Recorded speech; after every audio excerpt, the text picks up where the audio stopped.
ইসলাম হচ্ছে পরিষ্কার পরিচ্ছন্ন, সুন্দর এবং উদারতায় পরিপূর্ণ।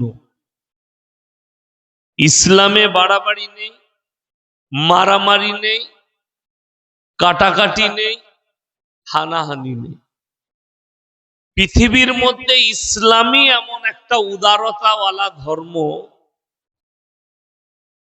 কেউ যদি এক্ষুনি বলে লা ইলাহা ইল্লাল্লাহ মুহাম্মাদুর রাসূলুল্লাহ, এক্ষুনি সে দাস হোক, সে মুচি হোক, সে বাগদি হোক, সে যে কাস্টেরই হোক আর যে ধর্মেরই হোক, কালমা যদি এক্ষুনি পড়ে নেয়, ফজরের নামাজটা মসজিদের ফাঁস কাতারে পড়তে পাবে, কেউ বাধা দিতে পারবে না। বলুন সুবহানাল্লাহ।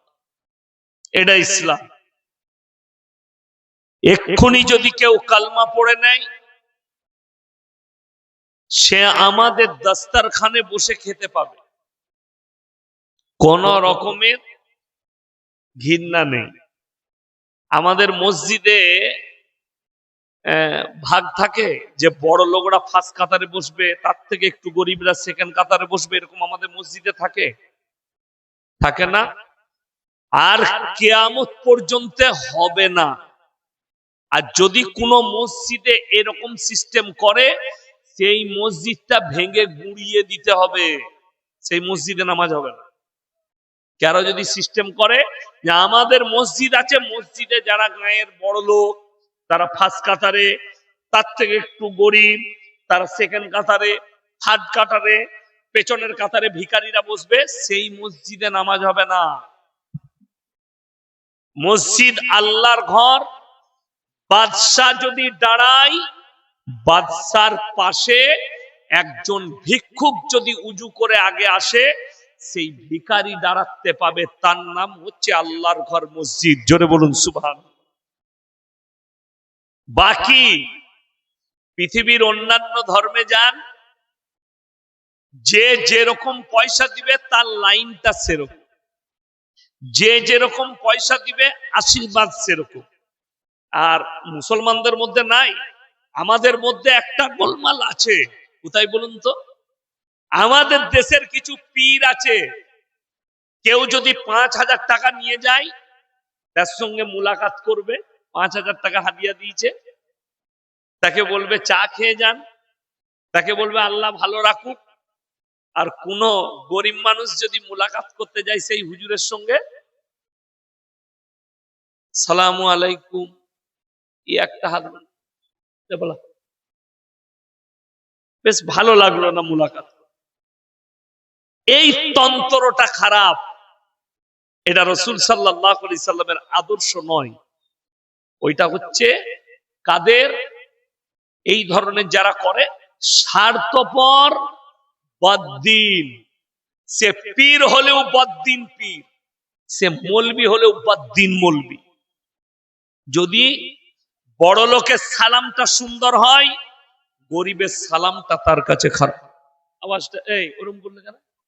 যা ছিল ঠিক ছিল তো, গোলমাল করছে কেন? হাত দাও না। হ্যাঁ, যেরকম আছে সেরকম থাক। তুমি কি মনে করছো আমি এখনো বলতে পারছি না, আমার গলায় হচ্ছে? আমি এখনো পাওয়ার দিই না, তোমার ফেটে বেরিয়ে যাবে মেশিনটা। খ্যাপা, এখনো দিই নাই পাওয়ারটা। ও মনে করছে যে গলার জোর নাই মনে হয়।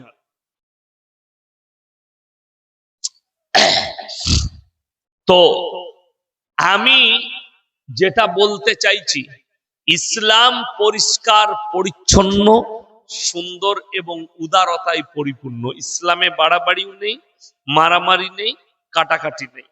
আজকের এই জলসায় নিয়ত করুন, আমরা সবাই পাকাপুক্ত মুমিন হব। জোরে বলুন ইনশাআল্লাহ। মুসলমান নয়, মুসলমান আমাদের দেশে অনেক আছে, আছে না নয়? 40 কোটি মুসলমান। আমি একটা জলসায় বলেছি 10 কোটি বেঈমান কাফের হয়ে আছে। 10 কোটি।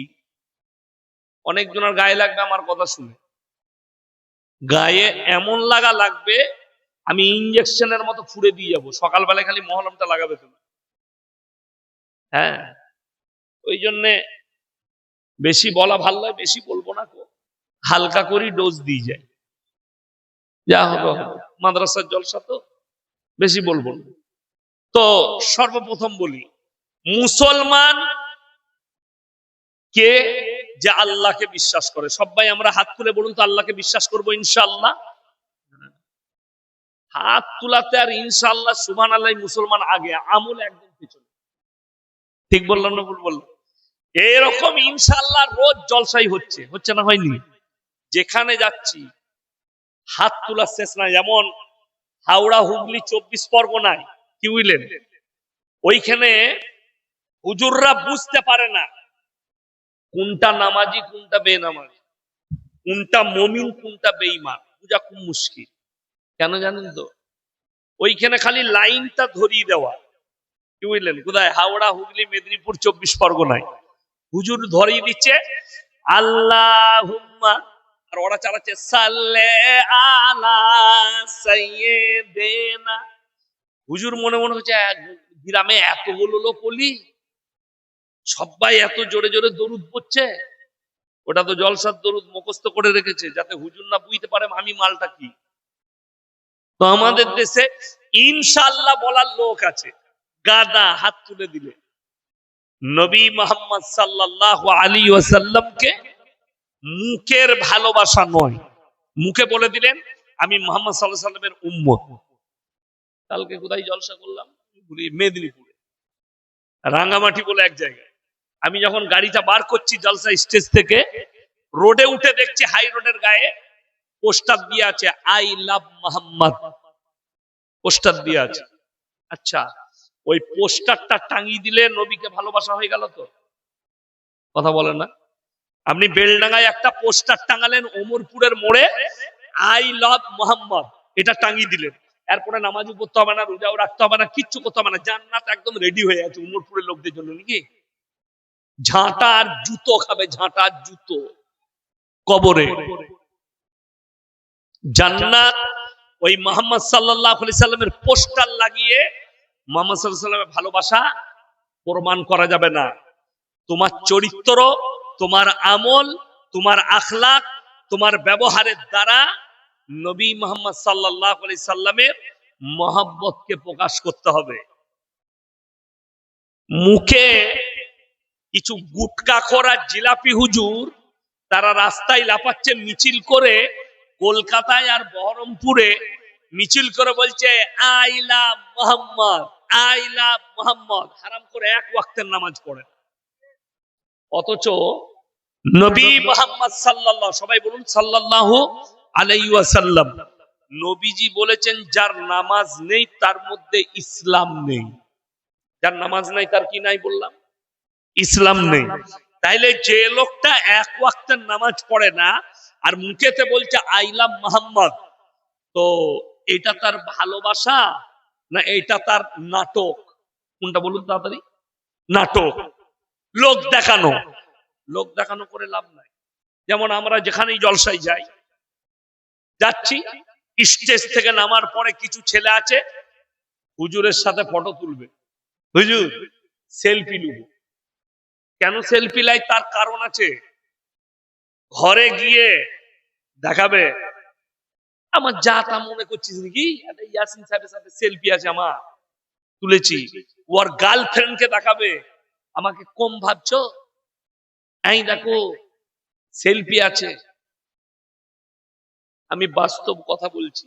এই মুর্শিদাবাদ জেলায় কি বুঝলেন, আমাকে একটু চিনে, ভালোবাসে, ফোন করে, সব ঠিক আছে।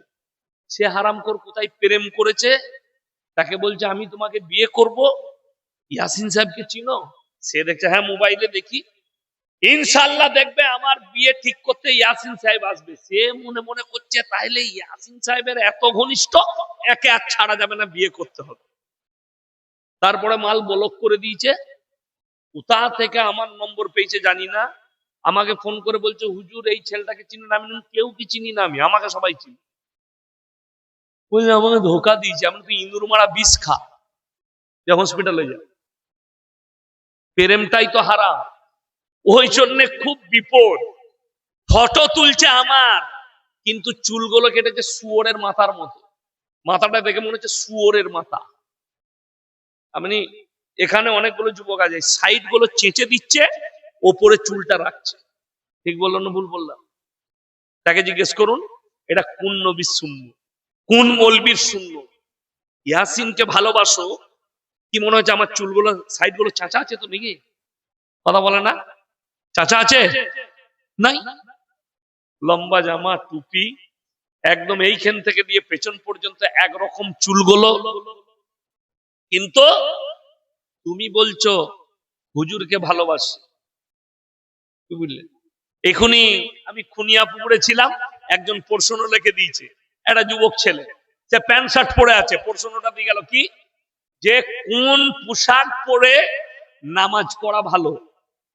আমি বললাম আমি বেশি কিছু বলবো না, এই পাঞ্জাবি পরে যদি আমি নামাজ পড়ি আর সিজদায় যাই, আমার কোমর দেখা যাবে? কথা বলে না? কোমর দেখা যাবে? দেখা যাবে না। একটা ছেলে জিন্সের প্যান্ট আর গেঞ্জি পরে নামাজ পড়ছে, সে সিজদায় গেলে তার পেছনে যে থাকবে সে আন্ডারগ্রাউন্ড দেখতে পাবে। তাহলে তুমি বিচার করো কোনটা ভালো হবে, যেটাতে ঢাকা থাকবে সেটা ভালো, না যেটাতে তোমার পাছা বেরোবে সেটা ভালো?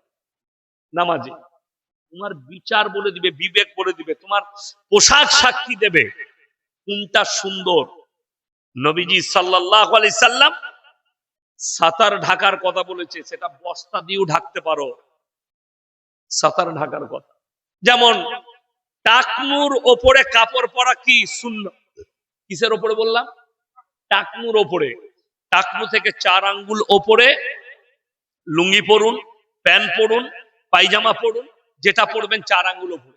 এখন আমাদের দেশের কিছু লোক বলছে যখন টাকনুর ওপরে বলেছে, সে এইখানে পড়ছে লুঙ্গিটাকে, এইখানে, এইটা তার টাকনুর ওপরে দিয়ে যখন নামাজে সিজদায় যাচ্ছে তার আন্ডার প্যান্ট দেখা যাচ্ছে।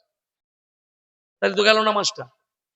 তাহলে সুন্নতটা শিখতে হবে, তোমার যেন সুন্দর লাগে এবং যেন গাফলতি না হয়। আমার বলার উদ্দেশ্য একটাই, আজকে জানেন ইসলাম সমাজ পিছিয়ে কেন? তার কারণ একটাই, সকলে আমরা জানি প্রত্যেকটা মুসলমান নরনারীর জন্য দ্বীনি শিক্ষা অর্জন করা কি বাবা ফরজ। আপনারা কি মনে করছেন বেঈমান কাফের কটা আজকে ইসলামকে গাল দিচ্ছে, কাল থেকে গাল দিচ্ছে? এই নুপুর শর্মার মতো হারামের আওলাদ ইসলামকে আজ থেকে গাল দিচ্ছে না। যেদিন থেকে নবীজি সাল্লাল্লাহু আলাইহি সাল্লাম মক্কায় মেহনত শুরু করেছেন কিসের? ইসলামের প্রচার, সেই দিন থেকে বিরোধিতা শুরু হয়েছে। সেই দিন থেকে গালি শুরু হয়েছে, সেই দিন থেকে বিরোধিতা। কেমন? কোরআনে আছে নবীজি সাল্লাল্লাহু আলাইহি সাল্লাম কাবা ঘরের ভেতরে বসে কোরআন পড়ছেন। কোথায় বললাম? কাবা ঘর। চারিদিকে বসে আছেন যে সমস্ত সাহাবীরা ঈমান এনেছেন নবীজির পাশে, তারা কোরআন শুনছে। কিছু কিছু বেঈমান কাফের তারাও শুনছে, এবং নবী যে কোরআন পড়ছেন বেঈমান কাফেররাও শুনতে আসছে লুকিয়ে। তখন বেঈমান কাফেরদের যারা সর্দার ছিল তারা একটা তাবলীগ শুরু করলো, মেহনত। কিসের? নবীজির বিরুদ্ধে। কি প্রচার শুরু করলো? কোরআনে আছে নবীজি কোরআন পড়ছেন, আল্লাহ ওই সময় জিবরিল আমিনকে পাঠালেন কি নিয়ে? কোরআন নিয়ে। কোরআনের আয়াতটা কি? ওয়াকালাল্লাযীনা কাফারু লা তাসমাউ লিহাযাল কুরআন ওয়ালগাউ ফীহি লাআল্লাকুম তাগলিবুন। নবী যে কোরআন আবৃত্তি করে, কোরআন পড়ে, সে কোরআন তোমরা শ্রবণ করো না, হাততালি মারো আর কানেতে আঙ্গুল দাও। নবীর কোরআন শোনা যাবে না, হয় হাততালি মারো যেন কেউ শুনতে না পায়, আর কানেতে আঙ্গুল দাও। এই মেহনত তারা শুরু করলো। আল্লাহর কসম খেয়ে বলছি, তারপরও ইসলামকে রুখা গেছে? রুখতে পেরেছে? পারেনি। গোটা পৃথিবীতে 250 কোটি মুসলমান। একটা তথ্য শুনে যান, যতগুলো বেঈমান কাফের নাস্তিক আছে, নাস্তিক যতগুলো আছে যারা ধর্ম মানে না, নাস্তিক মানে কি? নাস্তিক মানে কি? ধর্মে বিশ্বাসী নয়, যারা ধর্ম মানে না সেই রকম কিছু হারামের আওলাদ ভারতে আছে। আপনাদের কাছে কাগজ পৌঁছাইছে, মোটামুটি সবারই কাছে কাগজ পৌঁছাচ্ছে, এসআইআর পৌঁছাচ্ছে। আমি খালি চিন্তা করছি আমাকে 2002 আমার বাপের ভোটার লিস্টে নাম আছে কিনা দেখাতে হবে। তো আমি খুঁজে দেখলাম না, আমার বাপের নাম আছে, মায়ের নাম আছে। আমি তখন পড়াশোনা করতাম 2002 গুজরাটে, অর্থাৎ আমার নাম নাই, আমার বোনদের আছে, ভাইদের আছে, সকলের আছে। 2002 লিস্টে নাম আমার নেই। তো আমাকে প্রমাণ দিতে হবে যে আমার বাপ মা এখানকার নাগরিক। দিতে হবে না? আবার ওই জন্যই তো, ওই জন্যই এসআইআর। মুসলমান ভিত আছে। আমি বলছি যে অনুপ্রবেশকারী কিছু কিছু নেতারা বলছে ভারতে বাংলাদেশ থেকে অনুপ্রবেশ হয়েছে। তো সব থেকে বড় অনুপ্রবেশকারী তো দিল্লিতে বসে আছে তসলিমা নাসরিন। কথাটা বুঝতে পেরেছেন না পারেন? তসলিমা নাসরিনের বাড়ি কোথায়? বাংলাদেশ, ভারতে এসে। অথচ সে নিজেকে নাস্তিক বলছে। এখানে যারা শিক্ষিত আছেন, জ্ঞানী গুণী, school teacher, master, doctor, professor, engineer, যারা তসলিমা নাসরিনকে ভালো লেখিকা মনে করেন, যারা তসলিমা নাসরিনের লেখা বই পড়েন, সেই যুবকদিকে, সেই মাস্টারকে, সেই ডাক্তারকে, শিক্ষিতকে অনুরোধ করব তার লজ্জা বইটা পড়বেন। তার লজ্জা বইয়েতে লেখা আছে, আমি আমার মাকে আমার চাচার মশারিতে দেখেছি। আচ্ছা, যার মা তার চাচার মশারিতে থাকবে, তার জন্মটা হালালের না হারামের? কথা বলে না? হারামের। তার চাচা তাকে জন্ম দিয়েছে, এটা তসলিমা নাসরিন নিজে লিখেছে তার মায়ের ব্যাপারে। তার মানে তসলিমা নাসরিন হচ্ছে একটা হারামের আওলাদ, বৈধ সন্তান নয়। আর যদি বৈধ সন্তান হয়, তুমি নিজেকে নাস্তিক বলছো, তুমি মুহাম্মদ সাল্লাল্লাহু আলাইহি সাল্লামের বিরুদ্ধে বলছো, ইসলামের বিরুদ্ধে বলছো, কোরআনের বিরুদ্ধে। তোমার যদি হিম্মত থাকে একবার হিন্দু ধর্মের বিরুদ্ধে বলে দেখাও, একবার ঠাকুরের বিরুদ্ধে বলে দেখাও, একবার বৌদ্ধ ধর্মের বিরুদ্ধে বলে দেখাও, একবার শিখ ধর্মের বিরুদ্ধে বলে দেখাও। তোমার বাপ যদি তোমাকে হালালের জন্ম দিয়া।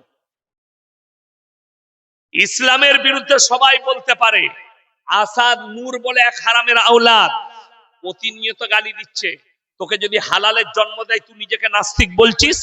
আচ্ছা বলুন, সে বলছে আমি ইসলাম মানি না, ধর্ম মানি না, মুহাম্মদ সাল্লাল্লাহু আলাইহি সাল্লামকে মানি না। তাহলে তোর নামটা পাল্টালি না, তসলিমা নাসরিন কি করে থাকবে? ওটা তো ইসলামী নাম। কথাটা বলুন, তসলিমা নাসরিনটা কি নাম? ইসলামিক নাম। যদি বলেন আমার নাম কি রাখবো, তোর নাম হারামের আওলাদ রাখ, শুয়োরের ছানা রাখ, যা রাখবি রাখ, কিন্তু ইসলামিক নাম রাখা যাবে না। যতটা কুকুর রাখা যাবে, শুয়োর রাখা যাবে, জানোয়ার রাখা যাবে, কিন্তু তসলিমা নাসরিন রাখা যাবে না। নামটা পাল্টাতে হবে, এটা তো ইসলামী নাম। আসাদ নূর নামটা ইসলামের না অইসলামিক? কথা বলেন, ইসলামিক। তাইলে তুই যে নিজেকে নাস্তিক বলছিস, নামটা পাল্টা। নামটা কেন রেখেছিস? তার মানে হচ্ছে, তার নামটা হচ্ছে তার একটা অস্ত্র, যে আমি মুসলমান হয়ে দেখো আমি গালি দিচ্ছি। এই কলকাতার একটা মেয়ে আছে, কি নামটা ভুলে যাচ্ছে, হ্যাঁ, এই মহিলা প্রতিনিয়ত গাল দিচ্ছে আল্লাহকে, রসুলকে, ইসলামকে, দাড়িকে, টুপিকে, মৌলবীকে গাল দিচ্ছে।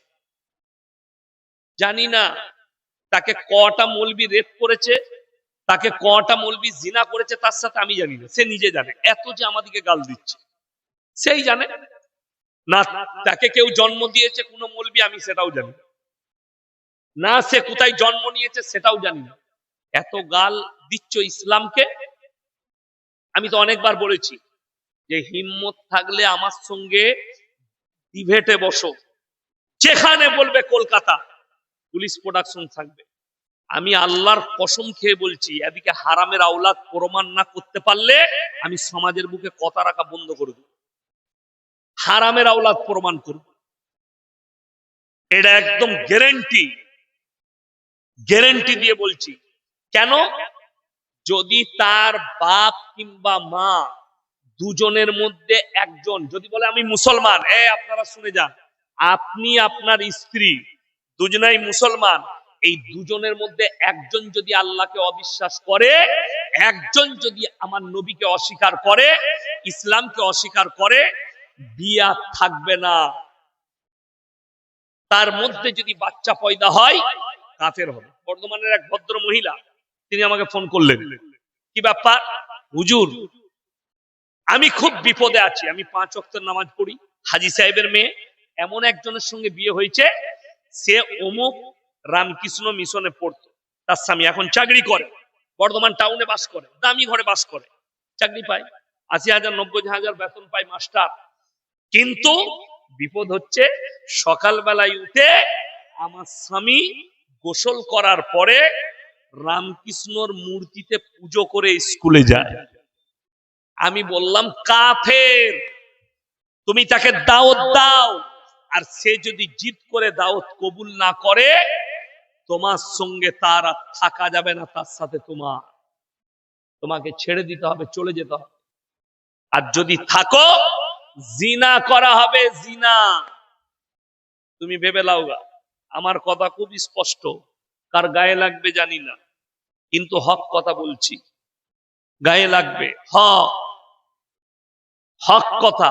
সে কাফের, এ মুমিনা, কেমন করে থাকতে পারে? কখনোই নয়। কেউ যদি বলে আমি বিয়ে করেছি অমুসলিমকে, সে তার ধর্ম মানে, আমি আমার ধর্ম মানি, তুমি কখনো মুসলমান হতে পারো না। ইসলাম এটাকে স্বীকৃতি দেয় না। ওই জন্যই তো আজকে আমাদের ইমানগুলোকে কিভাবে ধ্বংস করা হয়েছে জানেন? সমাজের বুকে আমাদের ইমানকে এমন ভাবে ধ্বংস করা হচ্ছে। ওই জন্য আজকে একটা মুসলমানের কাছে কোরআনের আহমিয়ত নেই, মূল্য নাই, রাসূলের হাদিসের মূল্য নেই, আল্লাহর নবীর কথার মূল্য নেই, কোরআনের কথার মূল্য নেই, অথচ আপনি দাবি করছেন আমি মুসলমান। আপনারা তো অনেক দূরের কথা, আমাদের মতো বহু মৌলবি, তাদেরও ইমান কমজোর হয়ে গেছে, নিজেকে নিজের চেয়ারের জন্য, স্বার্থের জন্য নিজেকে বিলীন করে দিচ্ছে। আপনাকে আমি প্রমাণ দেবো, পশ্চিম বাংলায় সাধারণ লোক তো অনেক দূরের কথা, এই দেখবেন আমাদের জন্য একটা ভাষা এসেছে, এটা সমাজের মুখে ছুটছে, ধর্ম যার যার উৎসব সবার। শুনেছেন না শুনেন নাই? এটা যদি কোনো বাপের বেটা মোল্লা মুফতি, এত বড় বড় মাদ্রাসা আছে যারা বুখারী পড়াচ্ছে, তিরমিজি আবু দাউদ পড়াচ্ছে, একটা মৌলবীকে স্টেজে নিয়ে আসুন, আমি এখন আছি 1 ঘন্টা, একটা মৌলবী যদি বলতে পারে এই ভাষাটা বলা যাবে শরীয়তি ভাষা, আমি জীবনে আর সমাজের মুখে কথা রাখবো না, চ্যালেঞ্জ দিয়ে গেলাম।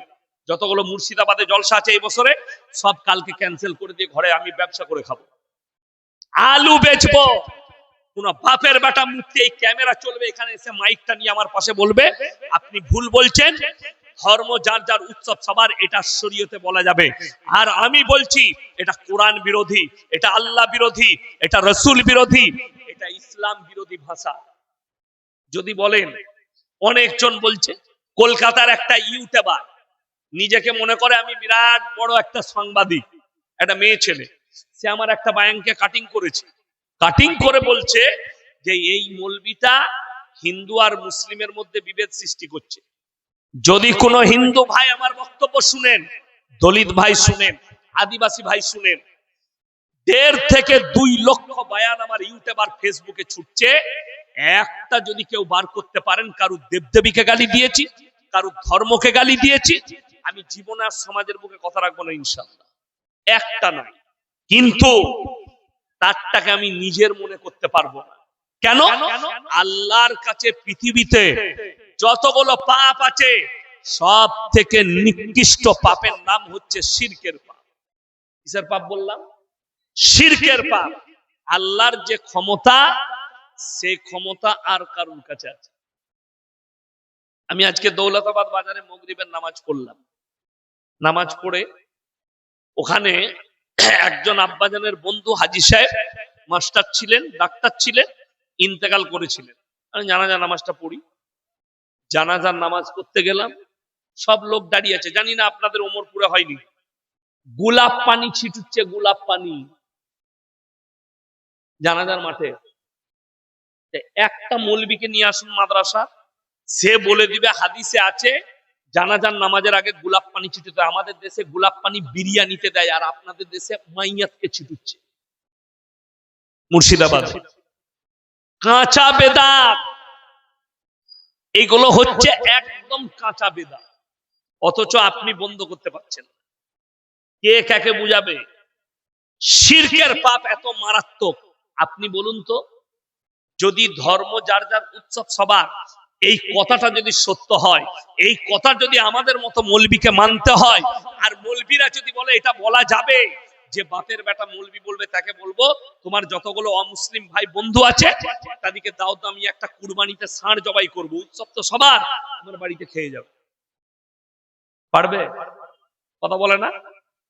যে মাস্টার বলছে, যে নেতা মুসলিম নেতা বলছে, তাদেরকে বলছে হিম্মত থাকলে তুমি এটা বলে দেখাও যে ধর্ম যার যার উৎসব সবার, যখন কুরবানির দিনে আমার বাড়িতে আয়। আমি বলছি বলা যাবে না। কেন? বললে তার ধর্মে আঘাত হানা হবে, তাকে দাওয়াত দিলে তার ধর্মে আঘাত হানা হবে। যেহেতু আপনার কাছে যেটা বৈধ, হয়তো তার কাছে ওটা ঠিক নয়।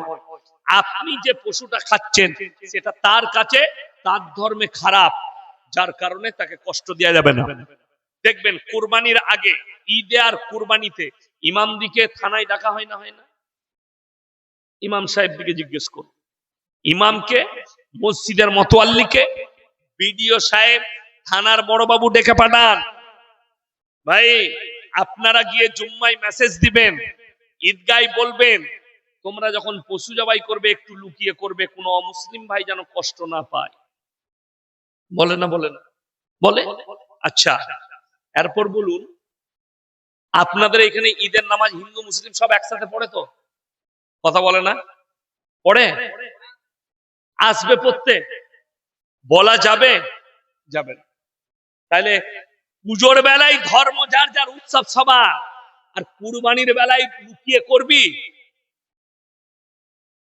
আমাকে এই ভাষাটা বুঝিয়ে দেন। যদি পুজোর মণ্ডপে ধর্ম যার যার উৎসব সবার হয়, আর মুসলিমকে অংশগ্রহণ করতে হয়, তাহলে কুরবানিতে কেন করবে না সবাই? আমার প্রশ্ন, এই প্রশ্নের উত্তর যদি কোনো বাপের বেটা মৌলবি দিতে পারে, কোনো বাপের বেটা নেতা দিতে পারে, সামনে আসুন। আপনি কোরআন আর হাদিস নিয়ে আশা করাচ্ছি, আপনি খালি দলিলটা বার করে দেন যে না যাবে। আর আমি বলছি, আল্লাহর কসম খেয়ে বলছি, আল্লাহর কাছে যতগুলো পাপ আছে, নিকৃষ্ট পাপ হচ্ছে শিরকের পাপ। ইব্রাহিম নবীর বাপের 3টে কাজ ছিল। এখানে অনেকগুলো মেলা বসেছে, দোকান বসেছে, বসেছে না বসেনি? বসাইছে। যে পাপ করেছে মাদ্রাসার মৌলবীরা বুঝবে আর কমিটি বুঝবে। আমার বলার হারাম আমি বলে দিয়ে গেলাম, শুনেলেন? কেউ পুতুল বিক্রি করছে, করছে না করে নাই? অনেক দোকানদার যারা শুনছেন জলসা, যদি কোনো মুসলিম দোকানদার ওই পুতুলগুলো বিক্রি করে, হারাম। আমি বললাম হারাম। কেন? ইব্রাহিম নবীর বাপের 3টে কাজ ছিল, মূর্তি তৈরি করা, মূর্তি বিক্রি করা, তার উপাসনা করা। 3টে কাজ। ইব্রাহিম নবী সূরা মারিয়ামে আছে, নিজের আব্বাজানকে দাওয়াত দিয়েছেন কিসের? কালমা। কি বলে? ইজ ক্বালা লিআবিহি ইয়া আবাতি লিমা তা'বুদু মা লা ইয়াসমাউ ওয়া লা ইউবসিরু ওয়া লা ইউগনি আনকা শাইয়্যা। হে আমার আব্বাজান, আপনি কার উপাসনা করছেন? হাত পা নাড়তে পারে না, কথা বলতে পারে না, নিজস্ব কোনো ক্ষমতা নেই, আপনি তার উপাসনা করছেন? এটা শয়তানের রাস্তা, এটা ছাড়ুন আর আমার আল্লাহকে বিশ্বাস করুন। আল্লাহর রাস্তা ধরলেন, আমার ওপরে কালমা পড়লেন। ইব্রাহিম নবীর বাপ দাউদ কবুল করেন। আমার বন্ধুগণ, আপনি পুতুল বিক্রি করছেন, কোন জীবজন্তু জানোয়ারের দল মূর্তি বিক্রি করছেন, হারাম। যে বাড়িতে মূর্তির আকারের কিছু থাকবে, এমন কি ছবি যদি কেউ রাখে, হাদিসে আছে ছবি, বাড়িতে ছবি যদি টাঙিয়ে রাখেন, আপনার নিজের, আপনার বইয়ের, বাঁধিয়ে ছবি রাখলে সেই বাড়িতে রহমতের ফেরেশতা আসবে। আমরা ওগুলো মিটাতে হবে। অনেকজন তো সেই বিয়ের দিনকার ছবি বইয়ের গলায় হাত দিয়ে হারাম করে টাঙিয়ে রেখেছে। ছিঁড়ে ফেলাও। কে বললো ওটা রাখতে হবে স্মৃতি হিসাবে? আমার বিয়ের সব স্মৃতি মুছে গেছে, কিচ্ছু ছিল না, স্মৃতি আজও নাই। আমি তো ভুলেই গেছি অনেক কিছু। অনেক কিছু ভুলে গেছি। বিয়ে, এই বোঝে বিয়ের স্মৃতি ফটো তুলে রাখতে হবে। এই মুর্শিদাবাদে এক মৌলবি, আমি দেখিয়ে দেবো, বক্তা আবার মৌলবি নাকি জানি না, তবে আমার কাছে সে কাঠ মৌলবি। কি মৌলবি বললাম? হ্যাঁ। তো আপনি সবাইকে মৌলবি ভাববেন না। আমাদের দেশের প্রবলেম কি জানেন? জুম্মার দিনে ওমরপুর মসজিদে আপনি ঢুকেছেন নামাজ পড়তে, চপ্পলটা চুরি হয়েছে, আপনি বাইরে বের করে সালা নামাজিরা সব চোর বে, হারামখোর নামাজিরা চোর। চোর নামাজি সেজেছেন, নামাজি কোনোদিন চোর হয় না। একটা দাড়ি টুপিওয়ালা সে ধর্ষণ করেছে। আমাদের দেশের কিছু হারামের আওলাদ তারা বলছে মৌলবীরা ধর্ষক। মাথায় রাখবেন, মৌলবী ধর্ষক লয়, ধর্ষক মৌলবী সেজেছে। কথাটা বুঝতে পেরেছেন না? পারেন? সবাইকে যদি, যারাই দাড়ি রাখবে, লম্বা জামা পরবে, টুপি লাগাবে, সবাইকে যদি মৌলবী করে মনে করেন, তাইলে তোমার অবস্থা ঘোষের মতো হবে। একটা ঘোষ ভোরের বেলায় গায়ে দুয়াতে গেছে একটা গোয়ালে, ঢুকে এঁড়ে গরুটাকে দুয়াচ্ছে, গাই মনে করে গায়ের মতো মুখটা দুয়াতে গেছে, মেরেছে লা, তখন দেখছে এঁড়ে গরু। তার নাম হচ্ছে গাই মুখো হেলে, গায়ের মতো মুখটা কিন্তু গরুটা এঁড়ে গরু। তো আমাদের মতো মৌলবি গোছের গাদা মাল বেরিয়ে গেছে, মুখে দাড়ি রেখেছে। আমি মুর্শিদাবাদে, আমার কাছে ভিডিও পাঠালো একজন, গান চলছে, নায়িকারা গান গাইছে, ড্যান্স চলছে, আর উনি বক্তা সাহেব দাঁড়িয়ে আছে, মেয়েটার দিকে তাকাচ্ছে। হারামখোর। সে, তাকে জাতির কাছে ক্ষমা চাইতে হবে। তার মতো বক্তাকে স্টেজে চাপালে কম শেষ হয়ে যাবে, তাদেরকে ঝাঁটা জুতো মেরে স্টেজ থেকে নামাতে হবে। এ বদআমল বক্তা, বদআমল মৌলবি, এদের কাছ থেকে কমকে দূরে থাকতে হবে, নাইলে জাতির কাছে ক্ষমা চাইতে হবে। বীরভূম ডিস্ট্রিক্টে দেখলাম, নামের আগে মুফতি, নামের শেষে কাশ্মী, তার শেষে পীর, আবার লেখা আছে জমিয়তের অমুক দায়িত্বে আছেন। দীপাবলির স্টেজে গিয়ে বলছে আপনারা মায়ের আশীর্বাদ নিবেন, মায়ের আশীর্বাদে ভালো থাকবেন। এই মৌলবি তো সঙ্গে সঙ্গে কাফের হয়ে গেছে, ইমানটা চলে গেছে। ওই জন্যে দারুল উলুম দেওবন্দের উস্তাদ মাহতারাম হযরত মাওলানা মুফতি ইউসুফ সাহেব তাওলি, তিনি একটা কথা বলেছিলেন, আমার মাথায় আছে, बड़ा मौलवी होना, बड़ा आलिम होना बड़ी बात नहीं, बड़ी अखलाकी होना बड़ी बात है। বড় মৌলবি হওয়াটা বড় জিনিস নয়, বড় মুফতি হওয়াটা বড় জিনিস নয়, বড় চরিত্রবান হওয়াটা হচ্ছে বড় জিনিস। বড় মৌলবি চরিত্র খারাপ, সমাজের বুকে তার কোনো মূল্য নাই, আমার আল্লাহর কাছে নেই, রাসূলের কাছে নেই, ইসলামী শরীয়তে তার কোনো মূল্য নেই। একজন হাফেজ সাহেব মাদ্রাসায় কিছুদিন পড়েছে, বেচারা দিনদার, হালাল খায়, দিনের উপরে চলে, হারাম হালাল বেঁচে চলে, আল্লাহকে ভয় করে, দিনের উপরে প্রতিষ্ঠিত। তার বেশি দাম আছে এই সমস্ত বক্তার মৌলবীদের থেকে। আপনাদের মতো সাধারণ লোক যদি হারাম হালাল শিরক থেকে বেঁচে চলেন, ওই মৌলবীর থেকে আমার কাছে আপনাদের মূল্য বেশি। এদিকে জাতির কাছে ক্ষমা চাইতে হবে, তাহলে সাধারণ মানুষ কি করবে? আল্লাহর কাছে সব থেকে নিকৃষ্ট এই মাটির মূর্তি তৈরি করে যারা মনে করছেন যে ইয়াসিন সাহেব সম্প্রীতি নষ্ট করছে, শোনো, সম্প্রীতি তুমি বুঝতে পারোনি, সম্প্রীতি শিখতে পারোনি, সম্প্রীতির আসল যে মর্মটা সেটা আপনার বুঝে আসেনি। সম্প্রীতি কি বলে বুঝিয়ে দিই। সম্প্রীতি হচ্ছে, আল্লাহ নবী সাল্লাল্লাহু আলাইহি সাল্লাম বললেন, তোমরা মুমিন ততক্ষণ হতে পারবে না যতক্ষণ পর্যন্ত তোমার কাছ থেকে কি হয়েছে, কি হয়েছে, কি মেয়েদিকে শোনা যাচ্ছে না, ওদিকে নিয়ে এসে এখানে বস করি, কাজ পাই নাই, শোনা যাচ্ছে না, এখানে নিয়ে এসে ভরে দাও প্যান্ডেলে, খেয়ে দেখ কাজ। তোমাদেরকে দোষ দিচ্ছি, দাঁড়াও, শোনা বার করছি আমি। সব থেকে দুঃখ, আল্লাহ নবী সাল্লাল্লাহু আলাইহি সাল্লাম বললেন, তোমরা ততক্ষণ পর্যন্ত মুমিন হতে পারবে না যতক্ষণ পর্যন্ত তোমার কাছ থেকে তোমার প্রতিবেশী সুরক্ষিত নয়। আপনার বাড়ির পাশে যে আছে, সে হিন্দু হোক, দলিত হোক, আদিবাসী হোক, খ্রিস্টান হোক, আপনার কাছ থেকে তাকে সুরক্ষা পেতে হবে, ব্যবহারে, আখলাকে, ভাষায়, চরিত্রে, সব দিক দিয়ে। যদি এই কথা নবীজি বলেন, তাহলে এর থেকে বড় সম্প্রীতি আর কিছু হতে পারে ভাই?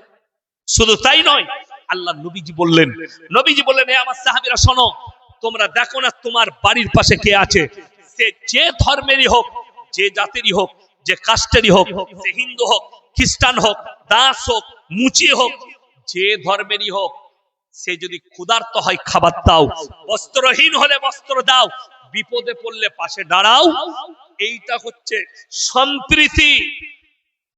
তার মানে এটা নয় যে তার ধর্মটা আপনি পালন করবেন। কোরআন খুলেন, লাউ কানা ফীহিমা আলিয়াতুন ইল্লাল্লাহু লাফাসাদাতা। আমি আল্লাহ ছাড়া পৃথিবীতে আর একটাই আল্লাহ হলে পৃথিবীতে মারামারি আর বিভ্রাট সৃষ্টি হতো। গোটা পৃথিবীর মালিক কজন? আপনারা বলছেন না, জোরে বলুন। একজন, তিনি হচ্ছেন আল্লাহ রাব্বুল আলামিন। পৃথিবীতে অনেকগুলো মালিক নয়। আল্লাহ কোরআনে নিজে নবীকে বললেন, হে নবী, তুমি তোমার উম্মতকে শুনিয়ে দাও, লাউ কানা ফীহিমা আলিয়াতুন ইল্লাল্লাহু লাফাসাদাতা। ফাসাদাতা, ফাসাদ মানে হচ্ছে মারামারি। আমি আল্লাহ ছাড়া আর একজন আল্লাহ হলে মারামারি হতো, পৃথিবীতে বিভ্রাট সৃষ্টি হয়ে যেত, পৃথিবী তছনছ হয়ে যেত। তাই আমি হচ্ছি গোটা পৃথিবীর মালিক, আর আল্লাহ হচ্ছে একমাত্র ইবাদতের যোগ্য। আল্লাহ হচ্ছে এই পার্সোনাল প্রপার্টিটা, যার সামনে নামানো যাবে, বাকি কারোর সামনে নামানো যাবে না। আমার বন্ধুগণ, গায়ে লিবেন না। আপনি বলছেন, হুজুর আমি তো বহরমপুর গিয়েছিলাম বউকে নিয়ে, তো আমি পুজো করতে যাইনি, আমি খালি ঠাকুরটা দেখে এনেছি, একটু মেলাটা দেখেছি। আমি আপনাকে বুঝিয়ে দিই, এতে মৌলবীরা বলছে গুনাহ হবে। কেন হবে? কি জানে মৌলবীরা? আমরা শিক্ষিত লোক, এক্সাম্পল দিচ্ছি। রাতের বেলায় উমরপুরের সব লোক ঘুমাচ্ছে, একটা বাড়িতে ডাকাতি হচ্ছে, মারাত্মক ভাবে ডাকাত ঢুকে গেছে, সব মালগুলো লুটতারাজ করে গাড়িতে চাপাচ্ছে। একজন গ্রামের অন্য বাড়ির লোক, সে প্রস্রাব করতে উঠেছে, গাছতলায় পেশাব করতে করতে দেখলে, আল্লাহ, এর বাড়িতে তো চুরি হচ্ছে। সে সব দেখলো, চুরি করে নিয়ে পালিয়ে গেল, ডাকাতি করে পালিয়ে গেল।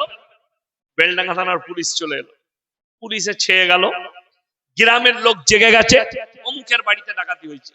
থানার বড় বাবু এসে বলছে, তোমাদের মধ্যে কে দেখেছো? সে বলে, স্যার আমি একদম প্রথম থেকে শেষ পর্যন্ত দেখেছি। কাকে বেশি মারবে? কথা বলে না, তাকে মারবে না, মারবে না, এই মালটাকে তুলে নিচ, বেরিয়ে যাবে, এরপর চলুন।